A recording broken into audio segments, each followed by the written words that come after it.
मोहोळ येथे आगामी जिल्हा परिषद निवडणुकीच्या अनुषंगाने नरखेड जिल्हा परिषद गटाची दिशादर्शक व महत्त्वपूर्ण बैठक संपन्न झाली।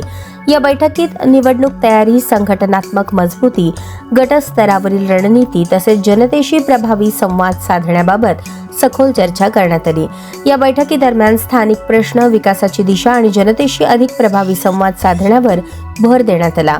सर्व पदाधिकारी व कार्यकर्त्यांच्या सहभागातून एकजुटीने आणि समन्वयाने निवडणुकीला सामोरे जाण्याचा ठाम निर्धार यावेळी व्यक्त करण्यात आला। तसेच उपमुख्यमंत्री अजितदादा पवार यांच्या नेतृत्वाखाली राज्य सरकारच्या लाडकी बहीण योजना, शेतकरी, महिला, युवक व सर्वसामान्य नागरिकांसाठी राबवण्यात येणाऱ्या विविध कल्याणकारी योजनांचा लाभ तळागाळातील प्रत्येक पात्र लाभार्थ्यापर्यंत पोहोचवणे हे प्रमुख उद्दिष्ट राहील, असा संदेश उपस्थित पदाधिकाऱ्यांना दिला। शासनाच्या योजनांची प्रभावी अंमलबजावणी, जनजागृती आणि थेट लाभ वितरणासाठी एकजुटीने काम करण्याचा संकल्प यावेळी कार्यकर्त्यांनी या बैठकीत केला। यावेळी पक्षाचे वरिष्ठ पदाधिकारी व कार्यकर्ते उपस्थित होते।